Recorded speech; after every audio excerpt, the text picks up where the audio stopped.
The feature impacts application ordering, placing submissions with Be Seen First notes ahead of standard applications in the review queue. Emmy, has ZipRecruiter just solved the problem of applicant overflow? This is a fuck no. No, I don't like this at all. Yeah. I think it's shit. Who wants a chippy? Hide your kids. Lock the doors. You're listening to HR's most dangerous podcast. Chad Sowash and Joel Cheeseman are here to punch the recruiting industry right where it hurts. Complete with breaking news, brash opinion, and loads of snark. Buckle up, boys and girls. It's time for the Chad and Cheese podcast. Oh, yeah. Pack it up, pack it in. Let me begin. Hey, kids, it's the Chad and Cheese podcast. I'm your co-host, Joel Take the Under Cheeseman.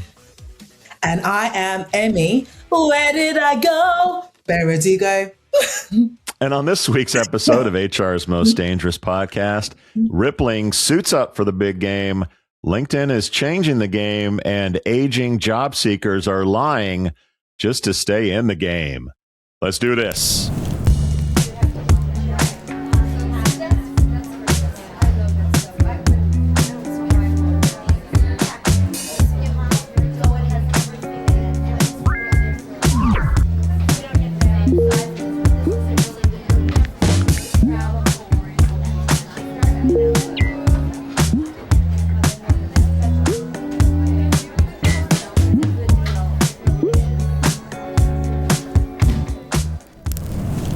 What's up, Emmy? Hey, how you doing? Good. It's been a minute since we've been on together. How was your holiday? Happy New Year. Like, what's going on? I know. Can we still say that in February? Happy New Year? But We can. We can. I think we can. I mean, it's our show. Exactly. You can do whatever you want. And Joe, I just got to say that I missed you. Did you? I did. No, I really did. Like, it's been ages. I sat there going, hold on, it's February. When am I coming on the show? And here I am. Well, we missed you too. Thank you. I will have to say that my sister, as you know, is a proud card-carrying member of the Emmy fan club. Was very excited when I alerted her to the fact that you and I were going to be on this week. So, quick shout out to Holly Cheeseman Bricker out there Holly. in Jeffersonville, Indiana. Emmy is on the show. So I got to know the Super Bowl. Yeah, you probably heard of it. I think I have. Give me Europeans' perspective. Obviously, it's a huge thing here. It should be a national holiday. I'm pretty pumped up. Like, are you going to watch? Is it a thing or not so much? No, it's just something that we see, online. I mean, to be honest, the only time I watched it was when Kendrick Lamar was on. Just because of the whole kind of drama between him and the Super Bowl halftime show. Are you a Bad Bunny fan? Will you watch? I am. So now I'm like, okay, he's won Grammys. There's more drama around him being on the Super Bowl. I'm going to watch it. Yeah, I don't know where it's playing in the UK, but I'm going to be. I won't watch the game, but I'll just watch the halftime show. Yeah. So, did you see the Grammys? No, I didn't. Okay. But I saw the clip. I saw Trevor Noah kind of singing to Bad Bunny. I was like, yeah, come on. Love that. Did you see the Cher meltdown? Did you see any of that stuff? She's gone full like dementia. She's old. People get old. I'm going to get old. No. You get old. Like we get old. And she's on stage, forget some stuff. Anyway, if you get a chance, check that out. Yeah, I'm going to on YouTube. But it's clear that this could get political. Yeah. I mean, the Trump administration, Bad Bunny, the immigration thing. It's like, so this could end very interestingly for everybody. I hope it doesn't overshadow the game, but it might. Do you like the commercials? Because that's one of my favorite parts of the Super Bowl ad. Again, I don't really watch the commercials because, unless it's in the press, unless they talk about it over here, but otherwise it's like, no. I'm a freak like that. I love I love the rankings at the end. USA Today, probably the only time I read USA Today, if it's not a random search, is to see how they rated the commercials. I think this is the first year that a 30-second spot has reached $7 million. Really? Which is stupid. 7 million for just a half time. I remember when it was 1 million and people freaked out. Now it's hit up to 7 million. So companies are spending a ton to get the eyeballs that you get only at the Super Bowl. So I'm expecting to laugh a lot, maybe a little teary eyed from the ads. Yeah. But yeah, I'm pretty excited. We will inevitably talk about the game after the game, but I'm glad you're at least watching the halftime show. Oh, yeah. Well, I will be there. Well, I know it's been a while. Do you have a shout out? Do you have a shout out for us? Is it time for shout outs? It is time for a shout out. Now I know I should come up with something professional, but I don't know if you've heard about the drama that's going on with I suppose I'm going to call them the people's king and queen. So David and Victoria Beckham. Have you heard that? Nice. Yeah. So I actually do. This has filled my social feed randomly. So I do know there's something with one of their kids. Yeah. And the mom and the new wife. So, I mean, a lot of people won't know like me. So fill us in and what's going on with the Beckhams, the people's royalty there. So to answer your question, my shout out goes to Victoria and David Beckham. So my king and queen. Okay. So if you like. But basically what's happened, they've got a whole bunch of kids. These kids are all part of their brand Beckham. And, they've carefully curated their brand. They are unified front. There are no scandals apart from David, the Rebecca Lou's cheating scandal. So that was ages ago. They've managed to cover that up. But now they are a polished brand. They're an aspirational brand. They're Kardashian-like, exactly. if you will. They're better than the Kardashians, Okay. No, and I like the Kardashians, but they are better than the Kardashians. But what's actually happened, out of their kids, they've got one kid who's like a bit entitled. And that kid is called Brooklyn Beckham. So Brooklyn, I don't know who he thinks he is. He thinks he's talented. He's not. He's entitled. And he jumps from career to career. One day he's going to be a chef. Next time he's going to be a photographer. Basically, the long and short of it is that he got married to a billionaire's daughter. Now I think that billionaire's daughter is, marrying into the kind of the Beckham name. Sure. As he is, marrying into the money. Where they make their money? It's like a consumer product, right? Like everyone knows, like L'Oreal or honest, something. I'm not too sure. Okay. I am not too sure. But basically, Brooklyn Beckham has gone wild. He's basically kind of, not talking to his family. And they basically said that Victoria Beckham ruined his wedding. Mm-hmm. And when I say ruined, it's like because she danced inappropriately on him, apparently. So I want to know, where are those videos? Do we have video of this? Is there video of her? Yeah, okay. So it's all he said, she said at this point. Someone's got it on their mobile phone, I'm sure. So that's there. And then also Mark Anthony was doing MCing, and then he stood up and said, look, let's bring the most beautiful person in the room up on stage. Oh, boy. Now, it's a wedding. So who's the most beautiful person? The bride, no matter what. However, he was talking about Victoria Beckham. So she came up on stage, and that's where she did the inappropriate dancing on Brooklyn. No. So while he's going wild, while he's like getting on Instagram and writing posts about the Beckhams, Victoria and David Beckham have just held their ground. Yeah. They're dignified. They're not saying anything. They realize that their kids are a brat, basically. So for that, I'm applauding them, and that's why they're my shout out for the week. Here at the Chad and Cheese Podcast, one thing that we love is obviously you watching, but also like and subscribe. So a little devil's advocate, like for Posh to get on for the beautiful woman, most beautiful woman comment, that's a little out of bounds, right? Like she should have let the bride have her moment. Yeah, but that's not her fault. Like Mark Anthony was on stage and said, Victoria Beckham, come up. So what are you going to do? But she could have said, no, it's not me. It's her day. It's but he might have been telling the truth. Maybe she was the most prettiest person in the room. No, I'm only joking. But, obviously she should have said no. But however, we're only hearing one person's side of the story. We're only hearing from, Brooklyn Beckham and his wife, Nicola or Nicole, something like that. See, that's how much interest I take in her. But I just think they've held their ground and, they are dignified. He owes everything to his parents. He would not be where he is without Brown Yeah, Beckham. he's the lucky sperm club for sure, as we say here in the States. Lucky sperm club. I love that.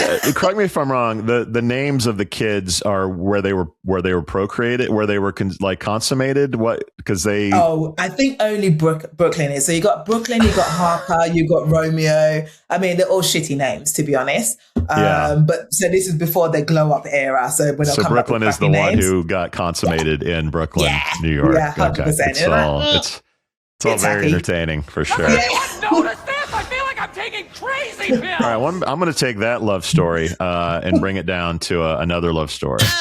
Emmy, you know Valentine's Day is right around the corner. I do. And you know that I love a good fast food meal. So interestingly, more and more fast food places, or what you would think of as like mainstream restaurants, are doing fun things around Valentine's Day. So historically, White Castle, which I don't even know if you've been or seen a White Castle. They're like really small little, they're called sliders, little burgers. Anyway, so White Castle is a fast food place, but you can make, for one day of the year, they have reservations. There's like candles on the table. It's real romantic. They have a special menu, etc. So not to be outdone, McDonald's is up in the game on Valentine's Day. Okay. So they're saying, all right, White Castle, hold our beer. Or in this case, hold our McNuggets. So here's what's happening. McDonald's is dropping a special Valentine's package. It's caviar with McNuggets and an entire kit for a meal. Okay. So they've partnered with some caviar company. This isn't like McDonald's is now serving caviar. So on February 10th, which is right around the corner, so I want people to know, and this is a limited sort of supply. You go to McNuggetCaviar.com on Tuesday, February 10th, and you can sign up to get this special Valentine's Day package of caviar and McNuggets. So we have some video of TMZ covering this. Check this shit out.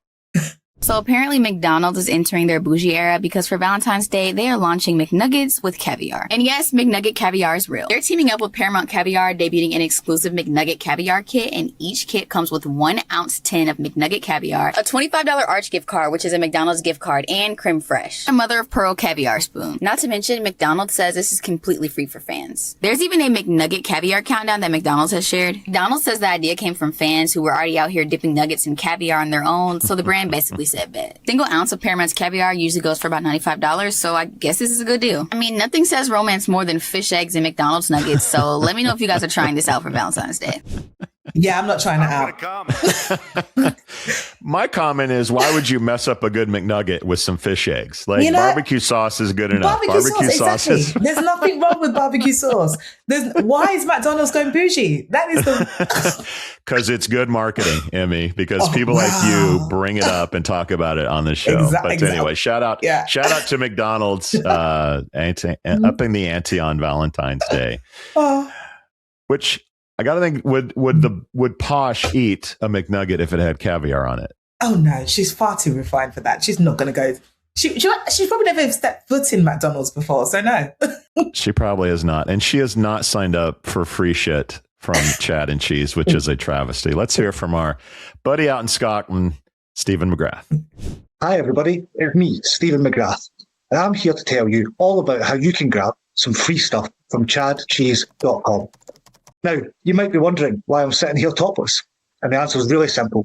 Because I've not grabbed my free t-shirt from Erin app at chadcheese.com yet. Let me fix that. Right, that's better. So, I'm sporting a slightly vintage model here, but of course there are new and updated designs every year. And those are super soft, breathable, and some might even say huggable.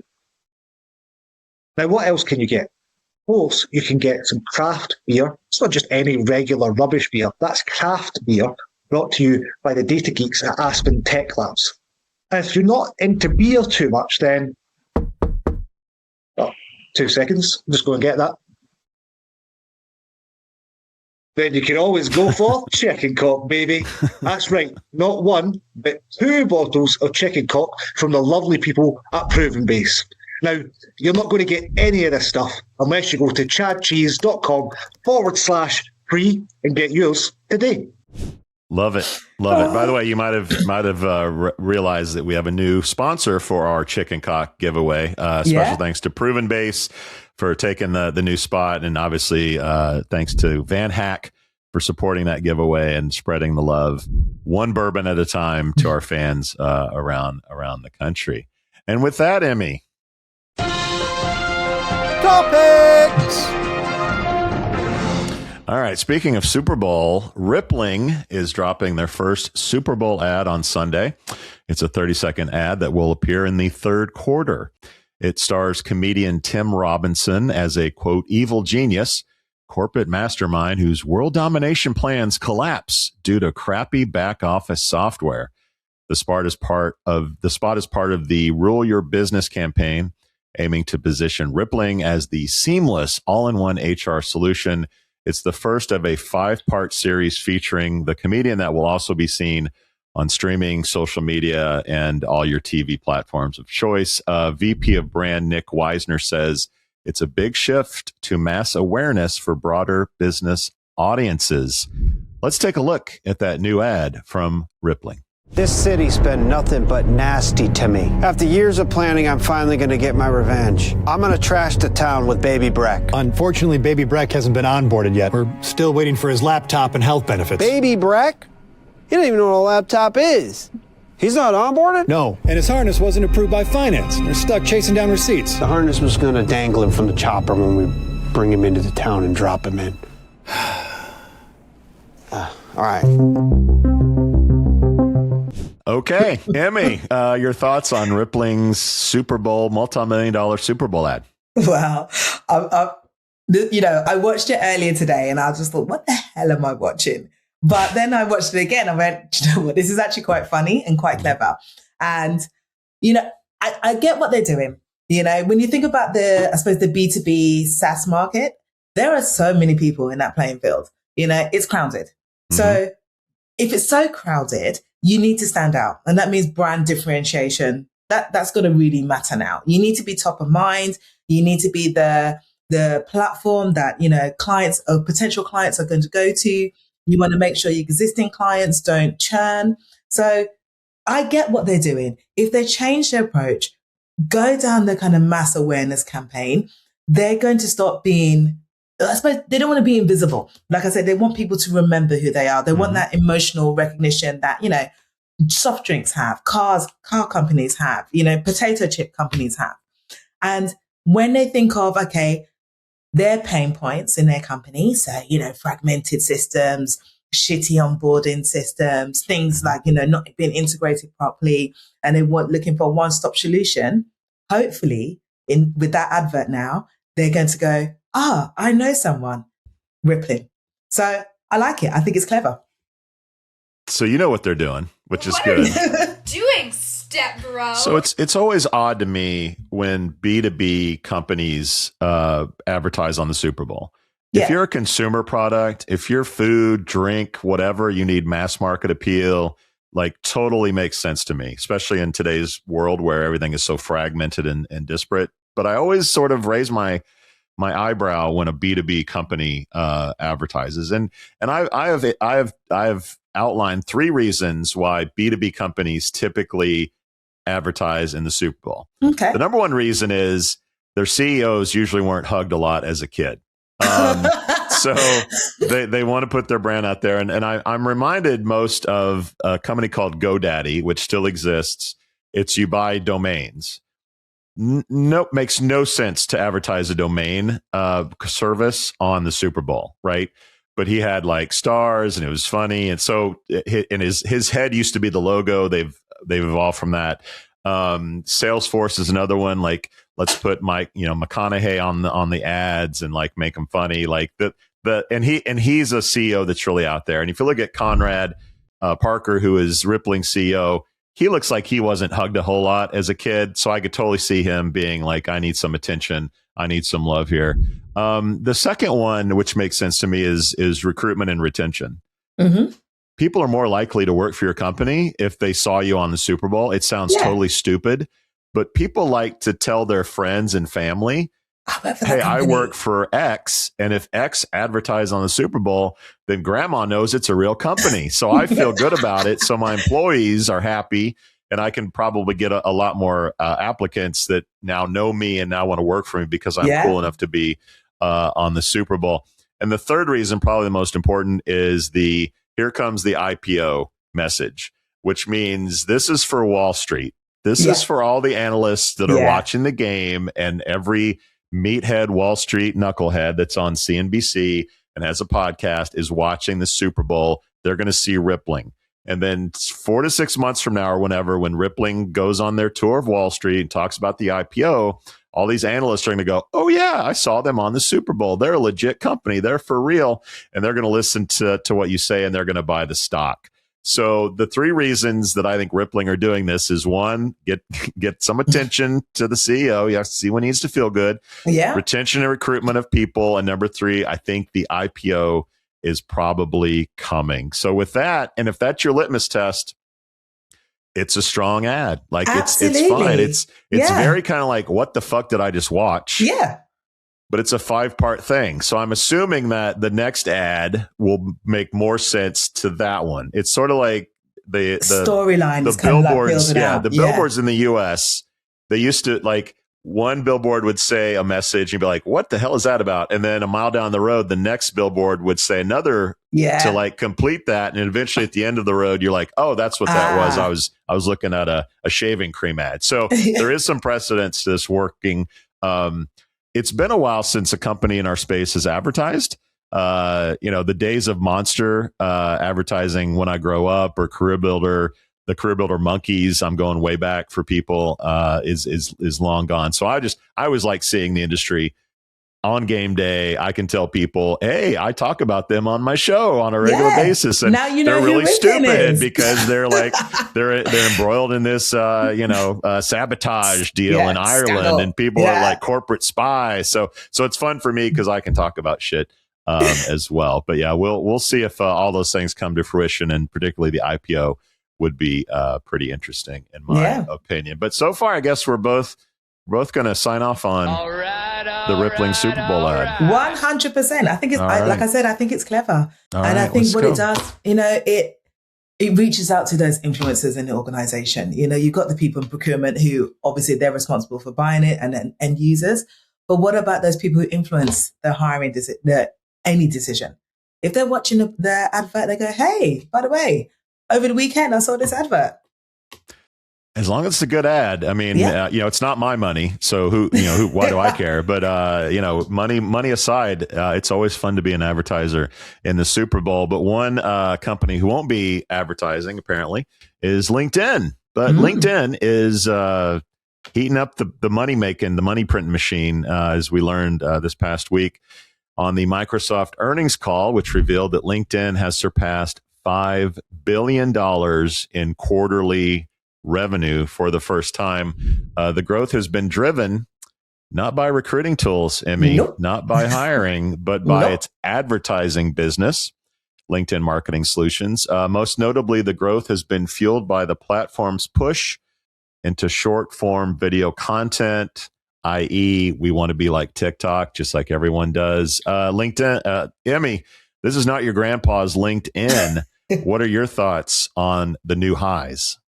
Well, I think, LinkedIn is changing. Like you said, when it first came out, it was a professional networking platform. Now you can say it's a social media platform. It is. Instead of having dance videos, they've got professional content. However, I've seen some dodgy kind of videos on LinkedIn. I'm like, this should be on Instagram or TikTok or any other platform except for LinkedIn. But it's working. It's working. They've learned from TikTok. People have short attention spans. People don't want to read long articles. They just want to get the information in short bursts. So them capitalizing on this, pushing these TikTok style videos is translated into revenue. I think if I'm right, the paid video ads, they grew about 30% year over year. Yep. So it is a proven model. Well done, TikTok, on capitalizing on, what we already know. Fantastic. You naughty. You teasing me. You naughty. Now, dodgy's bad, right? I want to translate for the American audience. Dodgy, not so good. Yeah, dodgy is bad. Sorry, I forget. I need to neutralize my language. Yeah. Chad talks about a dodgy stick that gets out like a million channels on his TV for $1 or something. That's dodgy. Everybody stealing cable is dodgy. Don't do it, people. Yeah, I'm reminded of when Microsoft purchased LinkedIn for $26 billion. Yeah. Everyone how much laughed. People freaked out about how ridiculous that was. So apparently that's only 15 months of revenue now for Microsoft. So it's turned out to be a really, really good business decision for them. Look, I think LinkedIn started as a professional network, which was hot back in the day. And I think that business has a lot of challenges.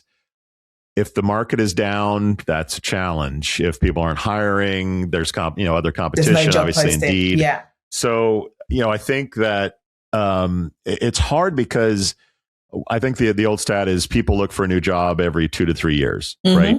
So that's 2 to 3 years where people aren't going to Indeed or back in the day, Monster or anywhere else. So LinkedIn having a way that you're always going to constantly engage with the platform.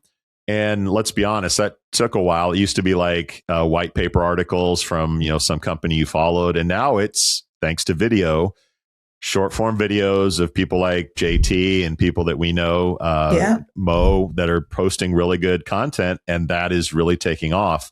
The other thing is, if you are a SaaS business, if you're a B2B business, LinkedIn is the place to be. I mean, I know that you can be a lot of places, but you're guaranteed to be in front of the buying audience if you're on LinkedIn, at least for the time being. So I think they've really just sort of struck this sweet spot of, we have engagement and content that people want to be sticky to.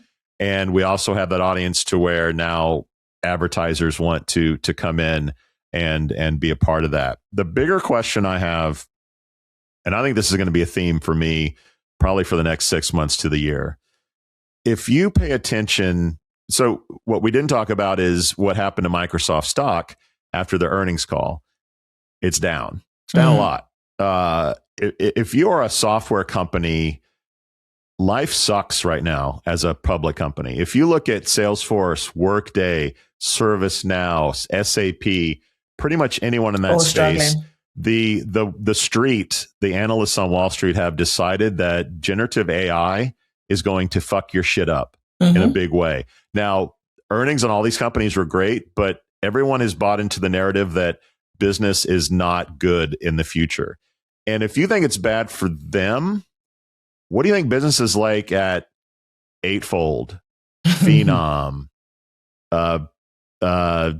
Rippling, Deal, Personio, like all these software companies in our space, if the big companies are getting revalued from like 30 to 40 times earnings down to 20-ish times earnings, what do you think is happening to our software companies? Now, we don't know because they're private, but I can't imagine that the investment landscape is good for them. Yeah. So Rippling getting into the ad game, and if they go IPO, like it's going to be really interesting to see what happens to those companies in our space, because the broad market has said software companies, you're going to get your ass kicked by generative AI. You're going to get your ass kicked by ChatGPT, Gemini, all the companies that we talk about on a regular basis. So good for LinkedIn.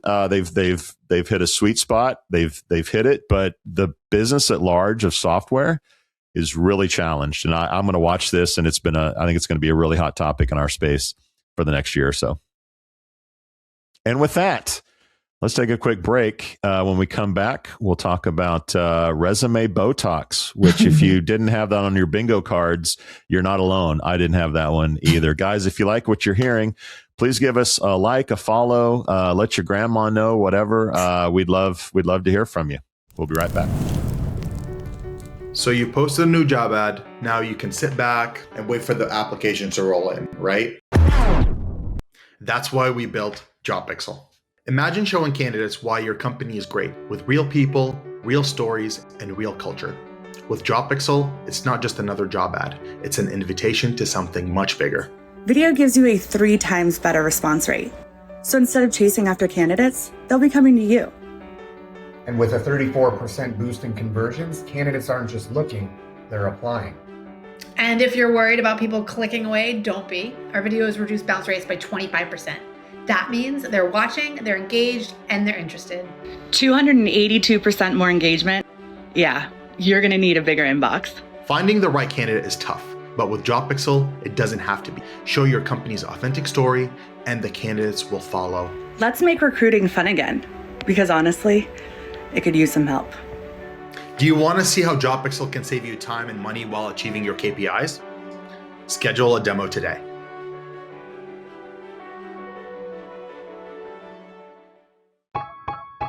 At Shaker Recruitment Marketing, our comprehensive services include branding, talent attraction, MarTech, and analytics, empowering you to achieve your recruitment marketing goals. We believe in doing things the right way, delivering the right message through the right activation, achieving the right conversion.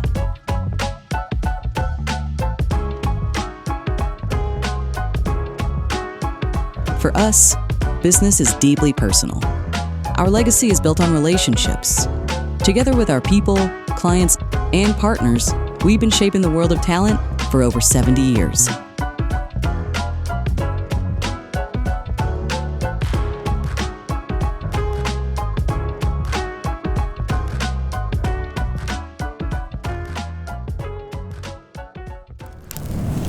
All right, Emmy, this is from our friends at Business Insider. Amid a white-collar recession, ageism in the job market is pushing workers, particularly those in their 30s and 40s, to, quote, reverse age their resumes. They omit older work experience and other things like their education and when they graduated to make them look a little bit younger. This trend, driven by employer risk aversion and concerns about how expensive the older people are, is leaving experienced workers struggling to find jobs. While some states and cities have laws protecting younger workers from age discrimination, there is limited legal recourse for those perceived as too old due to market dynamics. As someone who just turned 26 myself, Emmy, I'm having a hard time understanding this 26 story. Again? So maybe you can share some of your thoughts on the rise of resume Botox. Wow. I like the phrase, by the way, resume Botox. You know, every year there's always another new phrase that comes out. So yeah. I'll be using that one. Look, this is basically describing something that's been happening for a while. The difference is that in the past, it was really impacting people in their 50s onwards. Now that I suppose that age limit is coming down. So do I like it? No. Is it the reality? Yes. Is it going to remain the reality? Yeah, I do think so. People are always shaving years, decades off their resume to look like they haven't been working as long. You know, they don't put their pictures maybe on the resume. They don't put when they graduated from whatever educational institute they went to, for example. They don't list all their, all of their career history. So this is not a new concept, as I said. But is it right? No. Why is it happening? I suppose employers are quite risk averse, many a time, and I don't agree with this, if they want to hire, they want to hire someone who was doing that particular role recently. Mm-hmm. They don't want to have to train someone up. They want someone to have recent experience. They want someone to understand recent challenges. That is short-sighted. Mm-hmm. That's not going to work in a market where for example, you can't find particular skill set, for example, or in an emerging market. So it is a very short-sighted way of looking at the situation. However, when those employers are saying that I want someone tomorrow, they also want someone who is not going to cost them a lot of money. Mm-hmm. And I think that what they're thinking is that, okay, if I go for someone mid-career, so that would be someone in their 40s, they're equating years of experience with the price tag. How much are they going to cost me? Yeah. And especially in a shitty market where people are obviously trying to watch the bottom line, they are fortunately going, I don't want to go down that route. Now, what does it mean for candidates? Candidates are basically, they're screwed over. But, those 40-year-olds who are more than capable of doing their job basically are lying by omission. Is that ethical? No. But is it survival strategy? Yes, absolutely. Yeah. Would I do it? 100%. I'm like you, I'm 26 again. Yep. But if I'm in an unfortunate situation where in a couple of years' time, I don't have a job, will I be lying by omission? Yeah, I'll remove some of the years' experience because I've got bills to pay. And I think it's Get off my line, you no good punk kids.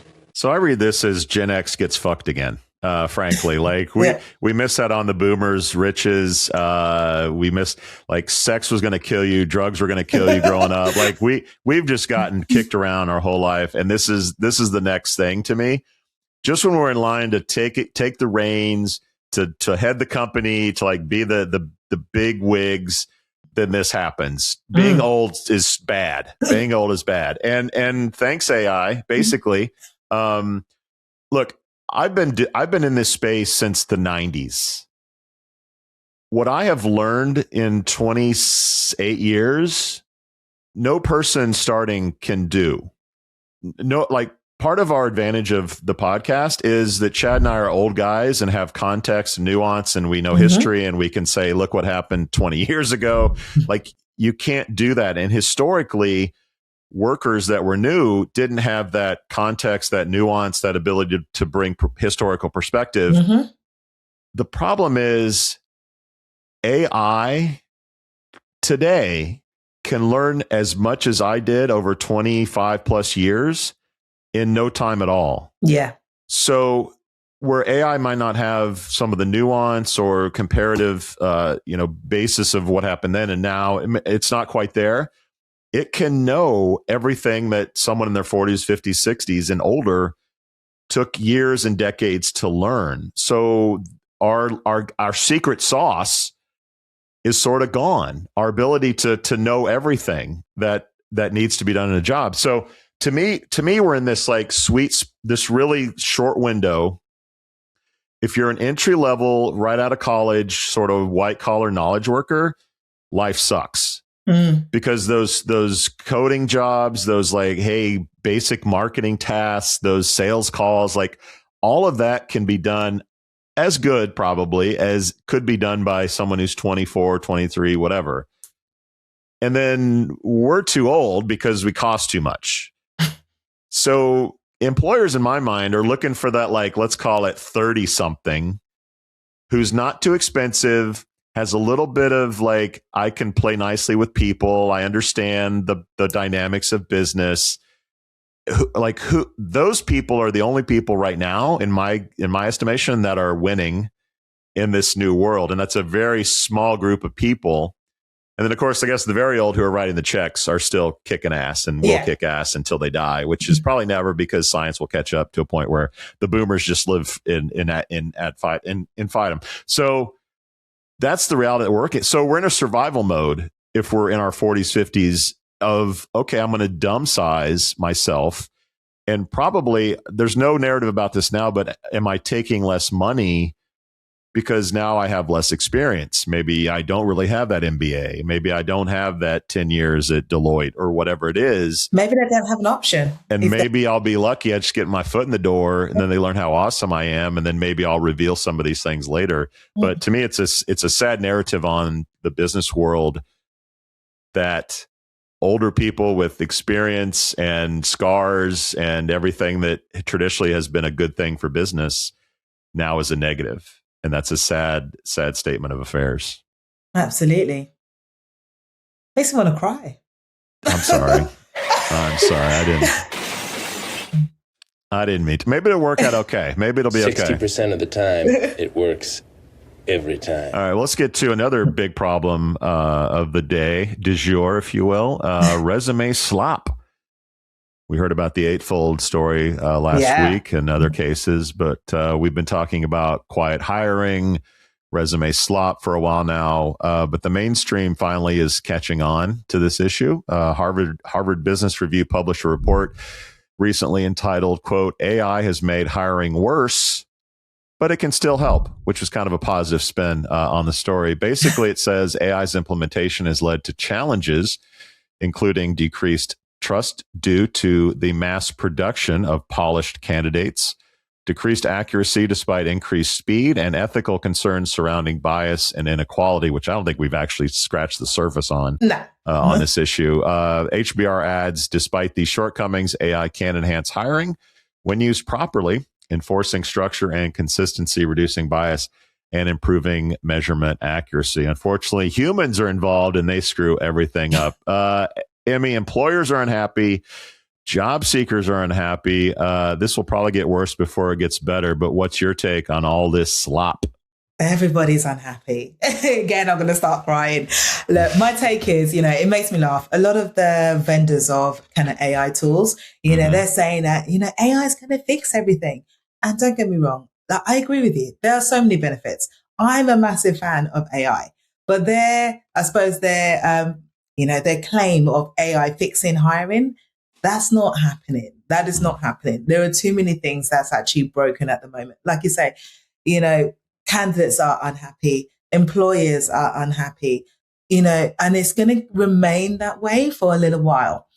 And, I think what I think that employers need to do is respond better to this, because what people do is when they know that everybody's using AI, that's fine. But they don't know how to handle things when it goes wrong. So when it goes wrong, they just go, I'm just going to go back to my old way of hiring. Maybe I'll just do in-person interviews, or maybe we'll just rely on referrals, for example. So, which is not actually that's not helping anything either, especially when they brought in a tool to actually make hiring better, fairer, for example. So all they're doing is just kind of reinforcing bad habits that bringing in AI is actually doing. So I agree and I disagree. I think that it lies with, do I agree that AI is making hiring worse? It does make hiring worse if you don't implement the AI tools properly. If you don't, for example, train the AI tool on good data, for example, that's not going to reinforce bias in the hiring process, which then, scales up in your organization. If you're not doing that, then of course it's going to make the hiring process worse. But if you do it properly, if you do it fairly, if you follow the legalities of the law, then yes, you are going to get the benefits of speed. You are going to get the benefits of better efficiency, which means that, as I always say, recruiters, whoever else is using AI, can use their skills in more value-added areas. But I just don't think we're 100% there yet. Yeah. Ma, the meatloaf! Fuck! So do you have the show Landman in the UK? No, I don't think so. Landman, Billy Bob Thornton, probably. Yeah. So very hot show here in the States, Landman. It's very good. It's about the West Texas oil industry. Anyway, there's a scene in that people watch, and there's a lot of them that know the show, is the son ends up shacking up with one of the girls in the show, and Billy Bob comes and has dinner at their place after the kid has just worked over the legal team of the oil company. And he comes in and they're kind of in love, but they don't know. And she just lost her husband and he's sort of in between stuff and just quit his job. So Billy Bob walks in and he says, what's going on here? And he's like, no, really, what's going on here? And the girl in the scene says, it's clumsy. In other words, the process of their relationship is clumsy. They're working out a lot of stuff. Yeah. This is the clumsy period of what's going on with this AI thing. And I think it's appropriate for a history lesson. Time for a history lesson. Okay, let me show my age here again. When I first applied for jobs, might have been the same for you. I had this thing called a newspaper. And the newspaper had a classified section. And in the classified section, there were big display ads, which from those you knew were the rich companies with a lot of money. And then you had 5-line ad that you knew were probably startups or small businesses or maybe some scams in there occasionally. And you would go to this place called Kinko's and you would get a really nice copy of your resume on paper. And then you would also write up a cover letter for each job that you wanted. And then you would mail this resume to the company. And then you would call about a week later and say, hey, I just want to make sure you got my resume. thanks. Don't call us, we'll call you kind of thing. And eventually you try to find someone in the company, and it all goes back to like, it's not what you know, it's who you know. Yeah. And those were pretty good times for employers. Everybody was local. Like you had a hard copy. It wasn't a flood of people. Like it was okay. Like that was probably the good times. If you wanted to apply to a job in a different city, you had to go to this thing called a library. You had to get the newspaper from that city. You had to look for jobs that were like a week old because the paper didn't get there till whenever. And then you shipped out. If you were smart, you did it FedEx. So you knew it landed. And then you could call them and say like, I see you got my resume. I'd love to talk to you about so-and-so. But this was a nice time for sort of everybody, because as a job seeker, I had to take my time. I had to think about the job. I had to actually like, I am a fit for this. Yes. Okay. I'm going to do all the time that takes to do this. And as an employer, like you only got people generally who were local, that were fit for the job, that took the time to apply. And the internet fucked all that up. The internet said every job, everywhere, digitally apply, like everything. And then employers freaked out. And they said, we're going to have pre-screening questions. And are you 18 or over? Do you have a driver's license? Like, we're going to try to weed out as many people as possible. And what eventually happened was employers just said, screw it. We're not even going to like respond to any of these people. And that's where the black hole came from. And job seekers were like, well, okay, out of 100 jobs I applied to, 2 companies got back to me. Okay, so my win percentage is 2%. So I got to send out 200 resumes if I want 4 responses. And then like the game began, right? Yeah. And companies are just avoiding it because, hey, whatever, these knuckleheads go into the black hole. I don't have to worry about it. And then AI came around and said, you know what? You've been applying to these jobs digitally and no one responds. Well, guess what? We figured out that if you have the keywords and the skills and whatever, like the company will get a hold of your resume and they will call you. And who cares if you have those skills or not? They're actually calling you. So for candidates, it's like, sweet, I'm actually getting calls for jobs. But now employers are pissed off because they're calling candidates and the candidates are saying, I'm sorry, who are you? What is this job? I don't like my bot applied to this. I don't know what's going on. So you have lazy apply. You have AI apply.co, which is really interesting. They're automating the whole thing. So employers are pissed off because, well, gosh darn it, I used to be able to throw these things in the waste bin of the digital waste bin, but now I'm on this cat and mouse game of you're perfect for this job. And they go, well, I actually don't have that skill. So I'm wasting time. I'm wasting money. I'm really mad. So what employers do? Well, we're going to do quiet hiring. And we're only going to go to LinkedIn and our own database and sourcing tools. We won't advertise. And we're not even going to post the job. Screw the masses. Like we're going to go right to the source. Of course, the problem with that is everyone goes to the source. So the A candidates that everyone's targeting is getting contacted. They're like, I'm not even looking for a job, man. What the hell is going on? And then you have this slop thing. And so I agree with you. You're not going to stop the job seekers from skirting the rules. Yeah. You're just not. Employers have to figure out, how do I manage this flood of people? And I think we're starting to get there. I'm working with a company that I've invested in, full disclosure, Alex.com. Basically, their thing is interview everybody. Like it'll scale, source, screen, like give it to us. It's sort of paradoxes like that, but I guess a little bit more clunkier for people texting and whatever. So you have this, talking to a startup that hasn't launched yet, but they want to be able to see applicants come in and then try to verify how human they are or how genuine the applicant is. So this could be based on phone number. It could be based on a bunch of criteria.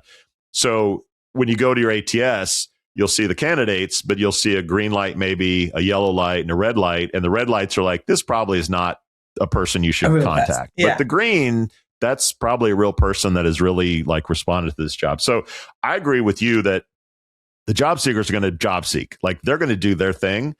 The employers are going to have to figure out, you can't quiet hire for the rest of the time. You can't this is a thing you're going to have to deal with. And there are going to be technologies, I think, coming down the pike that help you scale interviewing, help you get to more people. Because ultimately, like, let's be honest, employers want the passive job seeker. They want the person that has a job that doesn't have time to search for jobs. to like constantly look for opportunities that work. Now, when that's done fairly, it's awesome, because the old day was like, hey, Emmy, we're going to send you an email every day, and this email will have jobs on it.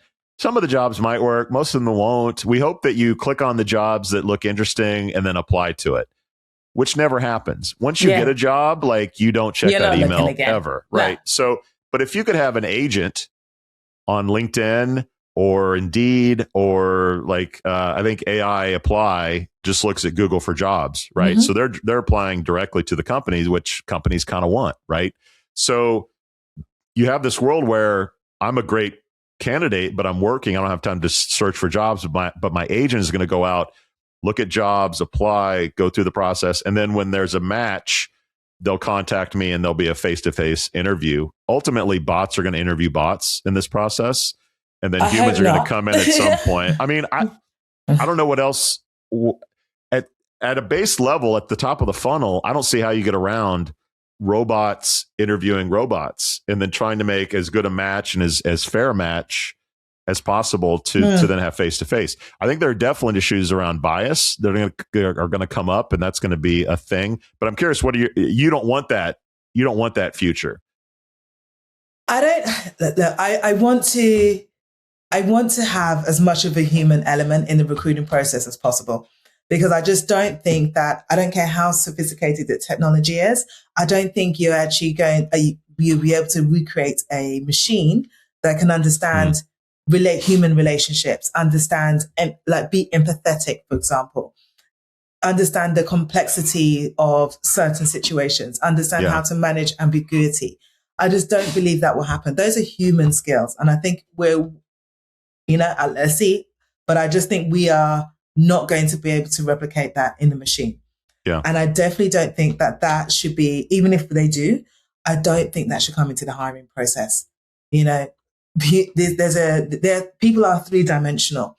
You're impacting people's lives. People aren't problems to solve, like an algorithm to solve, for example.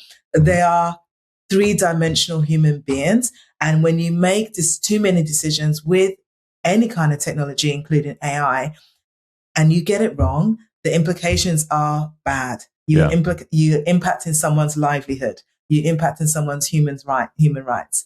And that's me saying that as someone who loves AI. But I love AI with guardrails. I think I agree with you. And I think just like certain restaurants can get away with the kiosk. Yeah. Certain restaurants can get away with, come in, don't talk to anyone, click on a whatever kiosk, tell us what you want, and then a human being will come out and bring your food. Certain restaurants can get away with that. You can, if In-N-Out Burger, which I assume you at least know of, if you've never been to an In-N-Out, or Chick-fil-A, if anyone ever went in there and got a kiosk, they would freak out, because the expectation is I'm going to see a person, and In-N-Out, they're going to be in like a 50s style white uniform with a red apron and a little cap. And that's an experience that I want to have. And I'm willing to pay more for my burger and wait in line longer because of that experience. I think ultimately there are going to be employers that have a similar attitude. In other words, we're not just going to throw you in the machine. We're a white glove organization. We are world class. You're going to talk to human beings. Yeah. And at the higher echelon of companies, if you're not at that concierge white glove experience, you're not going to get the best talent. Yeah. In other words, let's just pull it out. Let's say I'm a highly skilled AI professional and I apply to Google and Meta and Amazon. And of those three, Amazon puts me into an obviously automated process. I feel cold. It's cold and corporate, whatever. But when I call Meta and Google, and I'm just making this up, I get like a human being. They kind of know where I'm from. They make small talk. They make jokes. It's a human experience. Like I'm more likely to go to that organization. So 100%. Similar to any brand where there's an expectation of human beings or not. Like, you know what? I'm working at McDonald's. I'm not expecting white glove service. I'm going to have a bot, and I'm going to have a bot too. And that's how this is going to go down. that's how I think, interestingly, it will sort of pan out. You will have companies that have white glove, real people, and that's their brand, and they attract people that like that. And then others that are just automated. And that's probably a money situation. That's probably you know what? This is about the bottom line. This is about cutting costs. We don't need to put people in a limo and bring them down for the interview. And companies are going to divide, just like everything else in the world, about the haves and the have-nots. And the haves will have human beings and people that talk to you, and the have-nots, not so much. See, I think that I get your point. I think that could happen initially. You know, if it comes down to cost, and they go, right, you know what, it's actually better to fully automate this step, bring in AI. Like, let's say, for example, there are companies out there using AI interviewers. So they've got an avatar interviewing a candidate. And in the short term, medium term, they might think, you know what, in terms of productivity, we don't have enough time to screen all these candidates because we're doing volume hiring. They may decide to go down that route. But I still think that over time, once they start realizing that people are going to drop out of the hiring process, even if they get on screen, they get online and go, oh my God, there's an AI interviewer, not a real person. Yep. There's going to be a high rate of dropouts. So if they keep having a high rate of dropouts, those candidates are going to get pissed off. Those people are going to tell other people. Those organizations that were using things like AI interviewers are going to find it harder and harder and harder to attract people to the organization, harder to hire people in the organization, which means they'll end up reverting back to human hiring. And that's what I think will happen. I just don't think that certain parts of the hiring process, you can afford to fully automate and fully have AI taken over that process. I think a lot of that is dependent upon how the employment rate or the unemployment rate. I mean, when companies are hard up, like they'll give you the white glove, they'll love you, like come aboard when they don't need you so much. Like job seekers are begging for interviews. They're like, just like the resume Botox, right? Like we're in a period where, man, I just want an interview. I need to scale back my experience so I actually get in the door. So I think there's an ebb and flow of the market is tight, the market is not. I just think like right now, I think it's a dollars and cents thing. We don't need so many people. We're automating, which means, okay, we're spending less on headcount is 60% of a business's expenses, right? If you can cut that down, the market loves it. Wall Street loves it. Like you can do the same work. When Amazon says we will not increase headcount up to 2030, the market goes, hell yeah. That means that expense isn't increasing as you're growing the company. That's the peanut butter and jelly of business. If you can hold headcount down. So companies will have, similar to how Disney said, you know what, we're hiring better people. We're spending more on the experience. We're going the extra mile. Yes, it costs more as a business, but at the end of the day, we're going to get more loyalty. We're going to get people talking about us. It's going to be better for us in the long run, even though we're spending more today. That story is going to have to be told to the market someday. Yeah. Some company is going to say, you know what? We could scale back recruiting. We could go fully automation, but you know what? We want to have people talk to people, and we're willing to spend the extra money to have that because we found that when we do that, our acceptance rate is higher, our retention rates are higher, we spend less overall. Like that story will eventually have to be told, and whoever tells that story is going to inspire other companies to say, you know what? If they did it and the market rewarded them, we can do it, and the market will reward us. That story hasn't been told yet, but I think it's just a matter of time before it is. I agree.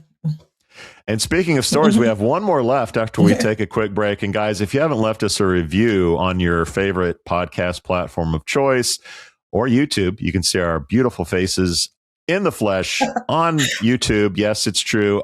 Please do that for us. We love to hear from you. Give us a follow, subscribe, and tell us what you think about the show. We'll be right back. I think we'll cover speed and hiring. Did somebody say speed? Then buckle up, boys. You're about to learn how to hire fast. Who is that? Vetty Betty from Vetty, the hiring acceleration platform. Come on, man, keep up. What's up, Betty? Hey, Chad. Vetty makes high compliance hiring easy. Background checks, licensing verifications, and health screenings, all in one place. Real-time updates, no red tape, and no delays. Hiring managers can move fast, stay smooth, and close the deal. So they just sit back and watch. Hell, I could watch this all day. That's right. Relax, enjoy the view, and don't lose the hire. It's that simple. With Vetty, it's all taken care of before they can even catch their breath. Best lesson ever. Class dismissed, boys. Vetty. Hiring as it should be. Visit vetty.co to learn more. All right, Amy, I know ZipRecruiter is not a big thing in the UK, but potentially what they're launching may inspire some commentary from you. So ZipRecruiter has launched Be Seen First, a feature allowing candidates to prioritize their applications by adding a short, role-specific note. This feature hopes to tackle the challenge of increased application volume, i.e. resume slop, and weakened candidate differentiation by introducing deliberate friction, requiring candidates to demonstrate their interest in the role. While optional, the feature impacts application ordering, placing submissions with Be Seen First notes ahead of standard applications in the review queue. Emmy, has ZipRecruiter just solved the problem of applicant overflow? Or is this another miss from the ailing job board? This is a fuck no. No, I don't like this at all. Yeah. I think it's shit. And I'll tell you why I think it's shit. I get it. On paper, if I put friction in the application process and candidates need to take more time by, filling in a mini cover letter saying that, why am I good for the role? These are my skill sets, basically everything that's in the CV. And here's my availability. I can start ASAP. I get that. Some people may think, not everyone is going to take the time to do this. Not everyone's going to take the time to sit down for 20 minutes and do a little mini cover letter. However, it doesn't look at the full story because this is going to impact people. Because let's say, for example, you are someone, let's say you're someone from a marginalized background where it's harder for you to land a job. That conversion ratio from how many CVs you sent out to getting an interview is much higher for you than someone who's not from that particular group. So if you go, okay, every single time I'm going to have to do a mini cover letter, all that's going to happen is that you get application fatigue. And then maybe over time, your first one might be great, but over time, the quality of what you're submitting in that little mini cover letter through Being Seen First, that actually decreases. So you're impacting those people. You're impacting people who basically may be busy. Maybe they have a caring responsibility, so they don't have the time to invest. And just because, a client may go, okay, great, we've got a smaller pile of candidates who they're a lot more intentional because they put more time into it. These are the candidates I should see first. But does that mean just because they've taken that time that they're the best candidate for the role? And what happens to all the other candidates? Are you going to ignore them and not look at their CV? Yeah. So I think it doesn't actually solve the problem at all. And that's why I hate cover letters. And this for me is just another mini cover letter. And I think it's just shit. There might be a wee problem, boys. I love that you bring in the perspective of, what if I don't have a keyboard and a computer or a laptop? Like, what if my phone is my own? So now I have to tap out a little note every time I apply to a job. So it sort of restricts folks with lesser means, I guess. Yeah, or people that don't have those resources, a chance at a job. Aside from that, I thought it was very humorous. We reported a while back that ZipRecruiter basically fired their AI department over in Israel. And this is a very non-AI solution to a problem that can probably be AI'd if you tried hard enough. I mean, this is a very old school. This is a screening question, basically. Like, are you willing to put in a little mini cover letter to be seen first So what happens when everybody has a little cover letter? Like everyone's seen the same way, situation. And then you're back same where situation. you started. Yeah. You're back where you started. But then it's like who's got the best written cover? Yeah, and who determines that? Is it number of words? Like if I just put in "I love Iron Man and Hulk," like does that? Then I have a letter. Like it's all good. I'm seen first. I also think this could be a step towards. We're going to charge for this. Yeah, 100%. In other words, you're used to doing this. Now, if you really want to be seen first, pay us X, and then your resume will go to the top of the list. And there's old timers will know a company called Headhunter.net, who Career Builder eventually bought. It was an old school, was brilliant at the time. It was an auction, kind of like eBay, where people paid to be on top of the list of resumes. And the more you paid, the higher up on the list that you got. So you had this eBay style sort of a competitive auction where people were bidding more and more to be at the top of the list. And then companies on the other side, their jobs were seen first if they paid more, like in the auction style, to be seen. So interestingly, that ZipRecruiter is sort of setting the stage for, okay, you've been seen first, but if you really want to be seen first, like give us a little coin because we're a public company and the stock's in the shitter.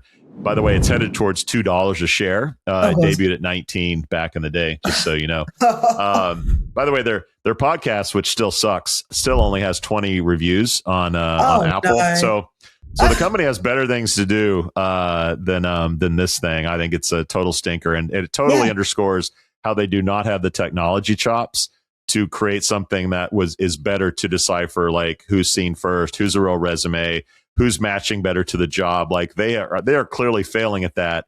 If their solution is this, let's let the humans create a mini cover letter. But they seem to be failing at everything, because every time you talk about ZipRecruiter and they got a new feature, the feature's shitty. And it's like, I don't understand how they're still around. Yeah. Did I mention their stock is at $2? You're not pretty much. Banana it hits an all-time low on a weekly basis because I do follow them. One thing that is not failing though, Emmy, is my dad jokes. And I know it's been a while since you've heard one. Let's go. Let's do a little bit Super Bowl, a little football inspired dad joke. You ready? Yeah. What state should the Tampa Bay Buccaneers move to? What state should the Tampa Bay Buccaneers move to? Arkansas. I don't even get that.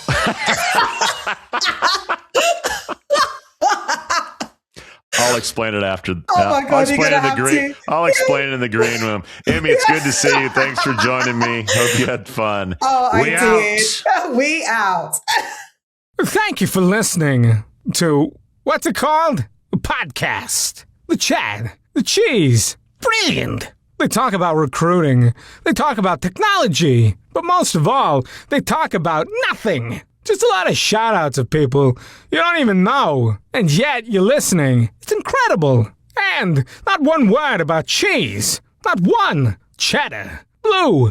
Nacho, pepper jack, Swiss. So many cheeses and not one word. So weird. Anywho, be sure to subscribe today on iTunes, Spotify, Google Play, or wherever you listen to your podcasts. That way you won't miss an episode. And while you're at it, visit www.chadcheese.com. Just don't expect to find any recipes for grilled cheese. It's so weird. We out!